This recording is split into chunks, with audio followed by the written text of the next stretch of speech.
Greetings and welcome to today's segment of Front Page, where every weekday I summarize and find the most interesting parts of the day's headlines from 5 different newspapers from around the world.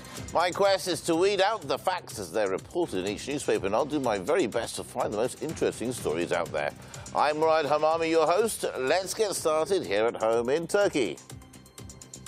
And the Daily Sabah has gone with the top story today is Ankara, Abu Dhabi expected to link or to ink even new agreements during Erdogan's UAE visit. It's an important story. Turkey and the United Arab Emirates are expected to forge new agreements on new steps to enlarge their trade as President Recep Tayyip Erdogan is due to pay a return visit to Abu Dhabi, reflecting the further warming of bilateral ties, having moved to put years of tense relations behind them.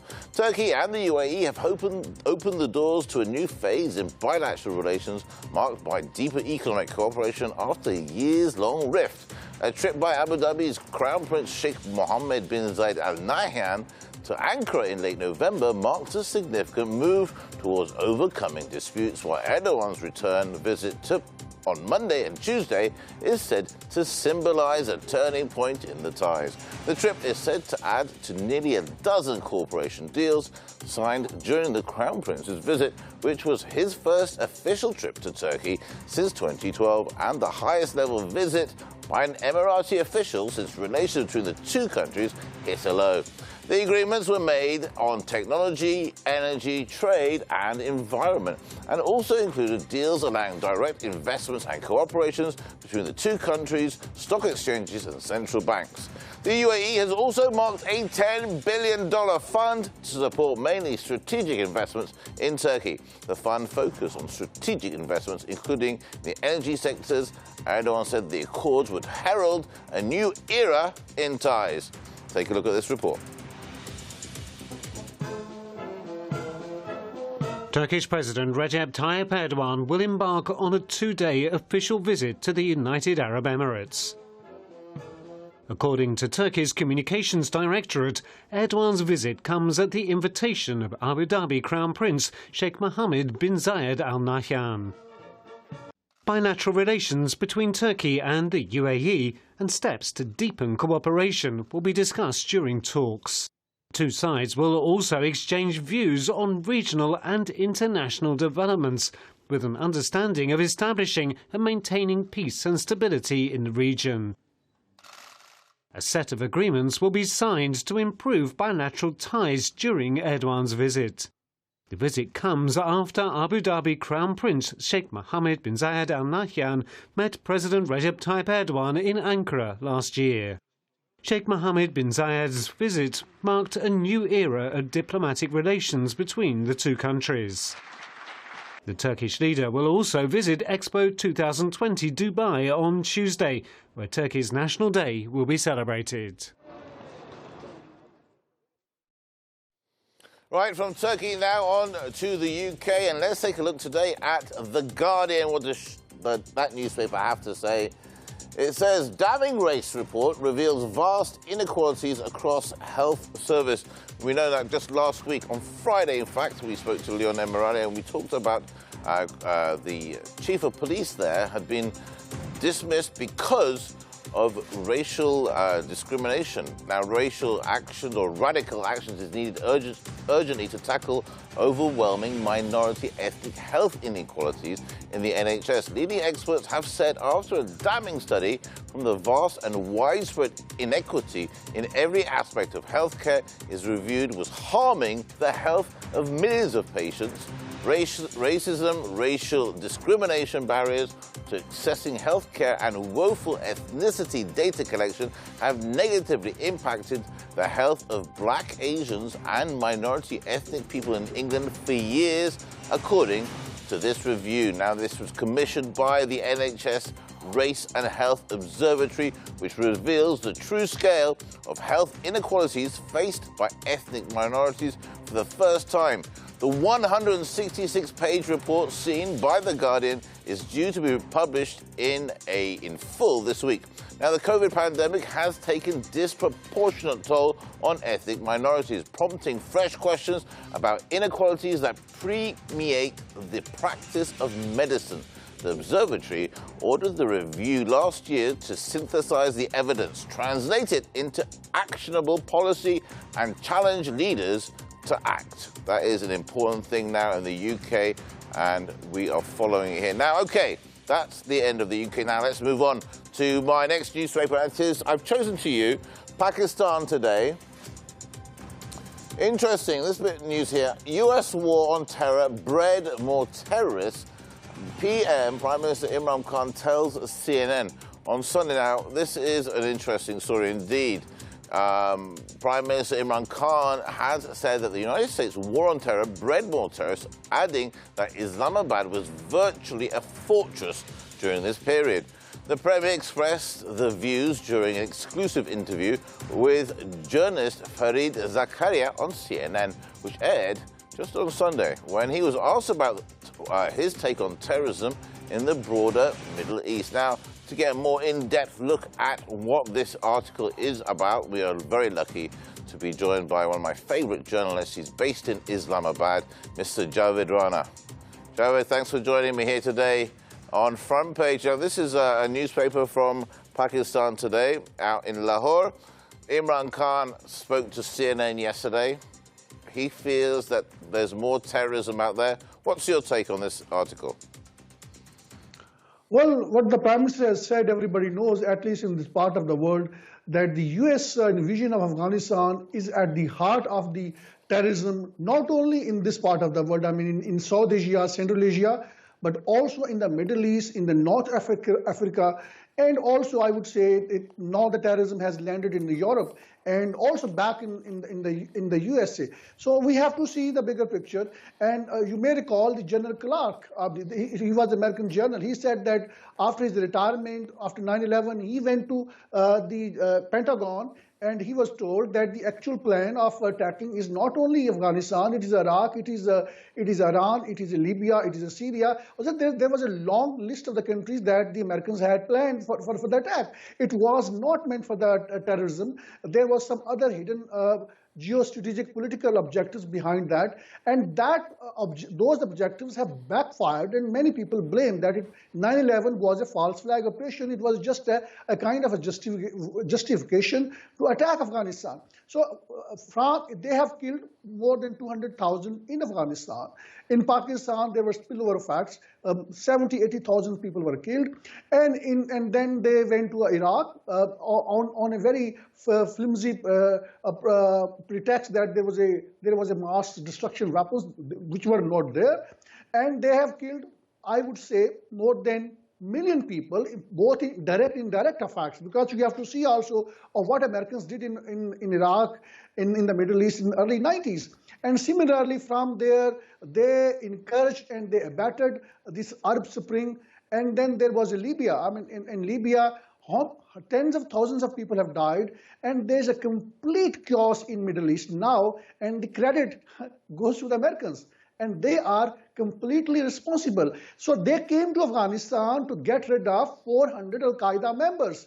And they have created now tens of thousands of the militants all over the world. So these are their policies. Now the net result down the line after 20 years is that Americans are no longer perceived to be a superpower. It is one of the great power like Russia, like China. It is now competing with both of them. They have lost their prestige they used to have because their so-called war on terror has backfired. It was American war. It was purely designed for their political and geostrategic objectives. It was not the terrorism behind which they came into Afghanistan or went to the other countries. So, and now you have seen that no country is taking Americans as much serious as it used to be. Russia has called off its bluff in the Middle East, and it is calling off its bluff in Central Asian states, though there are different reasons. But we have to see that the Americans are no longer in a position to come down hard on Russia on the question of Ukraine. And that is very clear. Russia knows that the Americans cannot go beyond imposing some economic sanctions, because earlier on the Russia annexed Crimea. The Americans have not been able to do anything. And similarly, if there is an invasion of Ukraine, Americans would not be able to do anything. So their so-called war on terror has backfired. And obviously, the American has lost its prestige and status of a superpower. Indeed, Javed, indeed, very nicely said. It is very interesting how things are developing around the world because of America's intervention. Javed Rana, Islamabad, journalist, top journalist. Love seeing you. Good. Take care, speak well, and we'll speak soon. Right, that's Pakistan. I thought that was an interesting story for you. Our next part, we're going to take a look at two newspapers where we look at different aspects, opposite visions or views of the same subject. Of course, the subject is Russia-Ukraine tensions. But, you know, it's interesting how the West and Western media reported it, and it's interesting to see how China reports on it. The subject, of course, as I say, is this. Let's take a look at how China has reported on this very issue. Let's go first with China Global Times. The headline reads, U.S. needs Ukraine crisis to remain acute for own benefit. Now, do bear in mind this is China, and we have to take a look at this, and this is interesting. So as Ukraine crisis become even more complex, with the U.S. claiming that Russia is planning for an imminent invasion, while Moscow is continuing to deny it and accusing Washington of spreading fear via disinformation. Chinese analysts said Washington needs the crisis to remain heightened, even if Russia has no intention of using force. Chinese analysts said Sunday that keeping the crisis intense will benefit the U.S. in several fields, legitimizing its military presence in Europe by demonizing Russia and poisoning Russia-EU ties, increasing uncertainties and concerns to harm the Eurozone economy, so there will be more capital flight from the continent to the US, and thus easing the US inflation pressure and using the tension to stir up trouble for China-Russia ties. Therefore, the US is using all means to maintain the heightened tension, including spreading disinformation and strengthening military deployments to provoke Russia. In other words, the US is sacrificing Ukraine's security to serve its own strategy to compete with Russia. Now, Putin reminded his counterparts that the West does not do enough to force Ukraine to reform or perform and protect the Minsk agreements. And the Russian response to the US and NATO's answer about the security concerns, Russia said it will be presented shortly. So that's interesting how China views it as opposed to perhaps many Western countries. Okay, let's take a look at the international edition of the Financial Times now. Of course, they've gone with more leaders of European countries and all around the world urging to speak to Ukraine and Russia to ease tensions. Now, this headline reads, Scholz plans fresh Ukraine talks as West steps up evacuations. Financial Times is the top paper, known as the Pink Sheet. Now, Olaf Scholz, Germany's Chancellor, is preparing to launch a fresh attempt to deter Vladimir Putin from further invading Ukraine, as US officials warned that Russia was on the brink of launching an attack on its Western neighbor. His actions came as Western nations continue to withdraw diplomatic and military personnel from Ukraine, and airlines cancelled flights to the country. Now, some European countries are preparing to receive a flood of refugees in the event of the military action. Scholz will travel to Kiev on Monday before arriving in Moscow on Tuesday. Now, the German leader is expected to urge Putin to de-escalate the situation on the Ukrainian border. Okay, more importantly, Scholz's aide said he had not given up more or hoped that diplomacy could avert a war, although they played down expectations of a breakthrough. Joe Biden spoke to his Ukrainian counterpart, Volodymyr Zelensky, on Sunday, with the White House saying that the U.S. president had made clear Washington would respond to Russian military action swiftly and aggressively. The two leaders agreed on the importance of continuing to pursue diplomacy and deterrence in response to Russia's military buildup on Ukraine's border. Now, U.S. officials said in a statement that Zelensky said in a statement they discussed security, economy, existing risks, sanctions, and Russian aggression. Biden spoke to Putin for more than an hour on Saturday, but failed to change the Kremlin's position. The White House said U.S. intelligence assessments estimate that Russia could launch a full-scale invasion in the coming days, though the White House believes Putin has not made a final decision on whether to invade. Now, Russia has built up more than 130,000 troops along its border with Ukraine and in neighboring Belarus, as well as weaponry that could be used for an assault on Kiev. I wonder what will happen. Of course, we will be keeping you up to date on things here. Right. That wraps up 5 newspapers. We've gone from Turkey to China to The Guardian. We've even looked at both sides of the Ukraine-Russia tensions. It wraps the headlines up for today. Be sure to tune in tomorrow at the same time, where I'll be here trying to give you a synopsis of the front pages from around the world. I'm your host, Murad Hamami.